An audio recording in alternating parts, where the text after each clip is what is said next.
भगवान श्री राम का मंदिर अयोध्या में बनकर तैयार हो चुका है, लेकिन अभी कुछ ऐसी चमत्कारी घटना सामने आ रही है जिसे देखकर हर कोई हैरान है। जो गिद्ध पिछले कई सालों में हमें नजर भी नहीं आए, अचानक अयोध्या के अंदर बड़ी संख्या में गिद्धों का झुंड पहुंच गया है।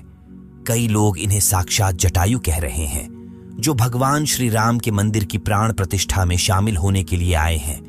लोगों को हैरानी इसलिए हो रही है क्योंकि जो गिद्ध की प्रजाति विलुप्त होने की कगार पर है, साल 2000 के बाद इतनी संख्या में कहीं पर भी नजर नहीं आए, और इतनी बड़ी संख्या में अयोध्या पहुंच जाना वाकई में भगवान श्री राम का चमत्कार है।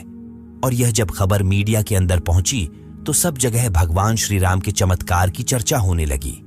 इस चमत्कार को आज साइंटिस्ट भी मान रहे हैं। आज के इस वीडियो में भगवान श्री राम के मंदिर बनने वक्त हुए वह चमत्कार बताएंगे, जिसे सुनकर आप भी चौंक जाएंगे। आखिर क्यों नेपाल से 2 जो विशाल शिलाएं लाई गई थी, जिस भगवान श्री राम की मूर्ति बनाई जानी थी, लेकिन उनसे मूर्ति न बनाकर दूसरे पत्थरों को लाया गया। वीडियो शुरू करें उससे पहले कमेंट में जय श्री राम जरूर लिख दे। चलिए शुरू करते हैं आज का वीडियो। दोस्तों, जिस मौके का पूरी दुनिया इंतजार कर रही थी, अब वह घड़ी आ गई है।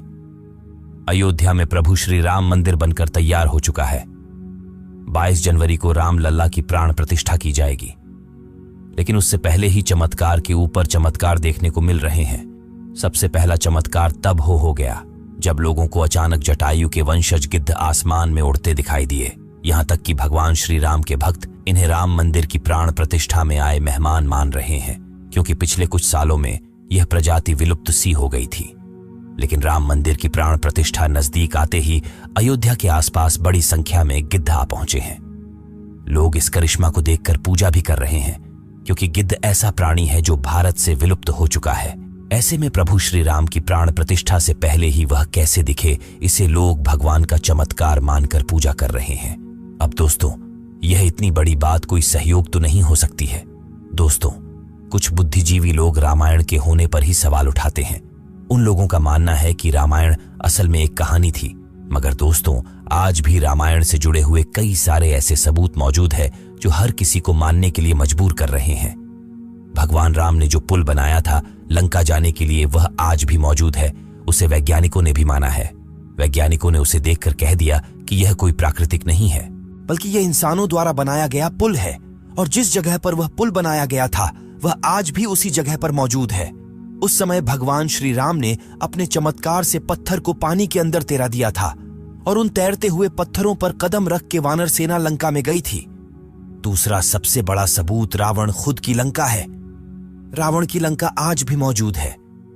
और यह चमत्कार भी बहुत बड़ा सबूत है। जटायु गिद्ध प्रजाति से ताल्लुक रखते थे, वहीं जटायु भगवान श्री राम के परम भक्त थे। दोस्तों, जटायु और भगवान श्री राम के बारे में रामायण में भी कई बार हमें जिक्र मिलता है।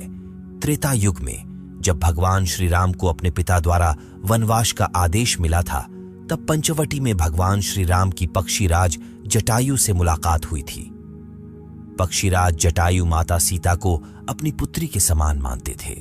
दरअसल जब रावण माता सीता को हरण करके ले जा रहा था, तब जटायु ने ही लंकापति रावण को सीता माता की रक्षा के लिए युद्ध किया था। वही जटायु जिन्होंने अपने पंखों से रावण को बहुत चोट पहुंचाई थी।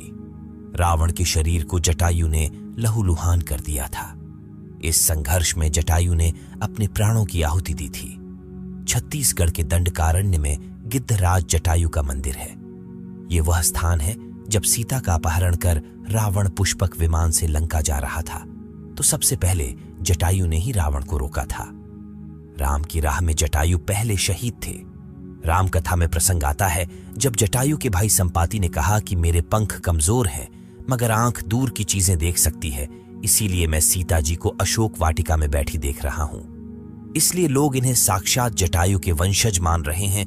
दोस्तों, अयोध्या नगरी के अंदर ही भगवान श्री राम का जन्म हुआ था, जिसका जिक्र वाल्मीकि की रामायण में भी है। सालों तक चले राम राज्य के बाद जब श्री राम ने जल समाधि ले ली, तो अयोध्या नगरी सूनी हो गई। पौराणिक मान्यताओं के अनुसार उज्जैनी के राजा विक्रमादित्य जब यहां आखेट करने आए, तो उन्हें उजाड़ भूमि पर कुछ चमत्कार दिखाई देने लगे। खोज की तो पता चला कि ये श्री राम की जन्म भूमि है। इसके बाद उन्होंने यहाँ श्री राम के भव्य मंदिर का निर्माण कराया, जिसमें काले रंग के कसौटी पत्थर वाले 84 स्तंभ थे। समय समय पर यहाँ राजाओं मंदिर की देखभाल की, लेकिन 14वीं शताब्दी में जब भारत में मुगलों का शासन हुआ तो श्री राम जन्मभूमि को नष्ट कर वहां बाबरी मस्जिद बना दी गई। 1525 में राम जन्मभूमि मंदिर को बाबर के सेनापति मीर बांकी ने ध्वस्त करवाया था। बाबरी मस्जिद की 3 गुंबद थी, जिसके बाहरी हिस्से में एक चबूतरे में श्री राम के बाल स्वरूप की पूजा होती थी। इसे राम चबूतरा कहते थे, लेकिन 1949 में बाबरी मस्जिद के मुख्य गुंबद के ठीक नीचे वही मूर्ति निकली जो सदियों से राम चबूतरे पर विराजमान थी।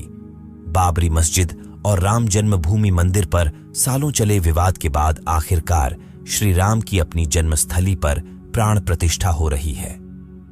अब एक सवाल यह है कि आखिर अयोध्या में भगवान श्री राम की मूर्ति बनाने के लिए नेपाल से 2 विशाल पत्थरों को लाया गया था। इन पत्थरों को लाने के बाद आखिर क्यों उन पत्थरों से मूर्ति नहीं बनाई गई?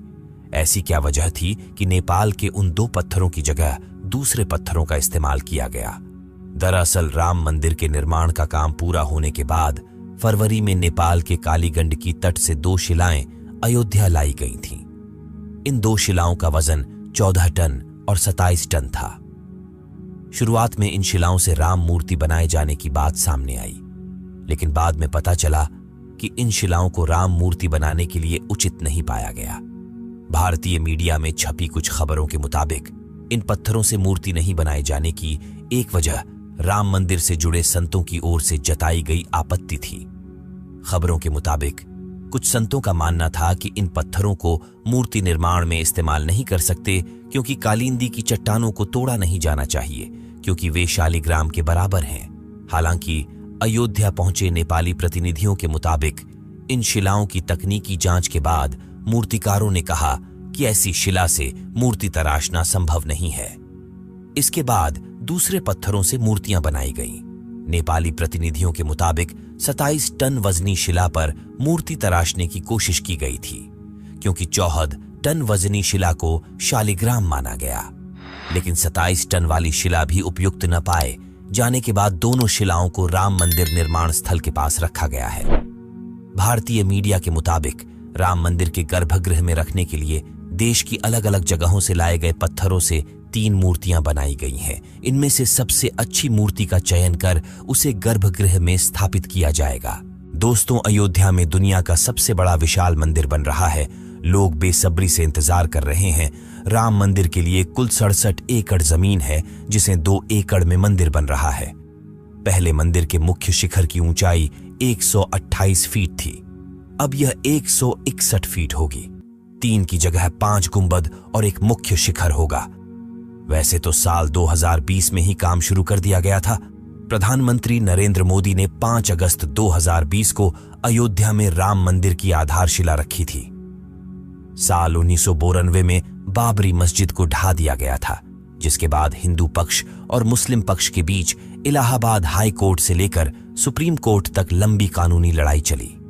इसके बाद नवंबर 2019 में ऐतिहासिक फैसला सुनाया और आदेश दिया कि अयोध्या में विवादित जमीन पर मंदिर बनाया जाए। इस फैसले में यह भी शामिल था कि केंद्र सरकार मस्जिद के निर्माण के लिए सुन्नी वक्फ बोर्ड की 5 एकड़ वैकल्पिक जमीन उपलब्ध कराए। अब दोस्तों, आप इसे लेकर क्या सोचते हैं? कमेंट के माध्यम से जरूर बताएं। आज कैसे वीडियो में बस इतना ही। जय श्री राम, जय सनातन धर्म।